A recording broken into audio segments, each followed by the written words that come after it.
পুরো 2 ক্রোশ পথ হেঁটে স্কুলে যাই। আমি একা নই, 10-12 জন। যাদের বাড়ি পল্লীগ্রামে তাদের ছেলেদের শতকরা 80 জনকে এমন করেই শিক্ষা অর্জন করতে হয়। সকাল 8টার মধ্যে বেরিয়ে 4 ক্রোশ পথ যাতায়াত করতে হয়। 4 ক্রোশ পথ মানে 8 মাইল নয়, কিন্তু তার থেকেও ঢের বেশি।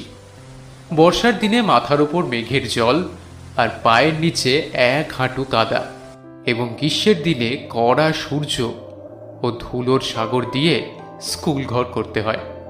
সেই দুর্ভাগা ছেলেদের মা সরস্বতী খুশি হয়ে বর দেবেন না তাদের যন্ত্রণা দেখে কোথায় যে মুখ লোকাবেন ভেবে পান না। ম্যালেরিয়ার কথা না হয় বাদই দিলাম, সে থাক, কিন্তু এই 4 ক্রোশ পথ হাঁটার জ্বালায় কত ভদ্রলোকেই যে ছেলেপিলে নিয়ে গ্রাম ছেড়ে শহরে পালান তার আর সংখ্যা নেই। তারপরে একদিন ছেলেপুলের পড়াও শেষ হয় বটে, তখন কিন্তু শহরের সুখ সুবিধা রুচি নিয়ে আর তাদের গ্রামে ফিরে আসাটা চলে না। 2-3খানি গ্রাম পার হতে হয়। কার বাগানে আম পাকতে শুরু করেছে, কার বনে বৈচি ফল অপর্যাপ্ত ফলেছে, কার গাছে কাঁঠাল এই পাকলো বলে, কার বর্তমান রম্ভার কাদি কেটে নেওয়ার অপেক্ষা মাত্র, কার কানাচে ঝোপের মধ্যে আনারসের গায়ের রং ধরেছে, কার পুকুর পাড়ে খেজুরের মেথি কেটে খেলে ধরা পড়ার সম্ভাবনা অল্প। এই সব খবর নিতেই সময় চলে যায়। দরকারি তথ্য জানার আর ফুরসতি মেলে না।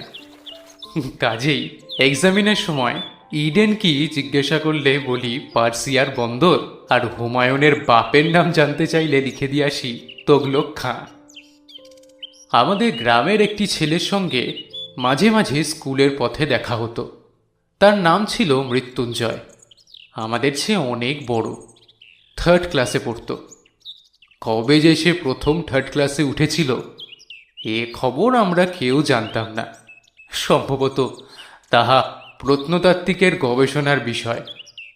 আমরা কিন্তু তার 3rd ক্লাসটাই চিরদিন দেখে এসেছি। তার 4th ক্লাসে পড়ার ইতিহাস কখনো শুনিনি, 2nd ক্লাসে ওঠার খবরও কখনো পাইনি। মৃত্যুঞ্জয়ের বাপ মা ভাই বোন কেউ ছিল না। ছিল শুধু গ্রামের এক প্রান্তে একটা প্রকাণ্ড আম কাঁঠালের বাগান, আর তার মধ্যে একটা প্রকাণ্ড পোড়ো বাড়ি। আর ছিল এক জ্ঞাতি খোড়া। খোড়ার কাজ ছিল ভাইপোর নামে নানা রকম দুর্নাম রটানো।